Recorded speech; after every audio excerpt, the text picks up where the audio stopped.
الحمد لله نحمده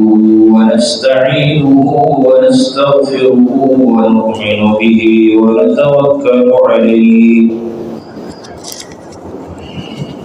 ونعوذ بالله من شرور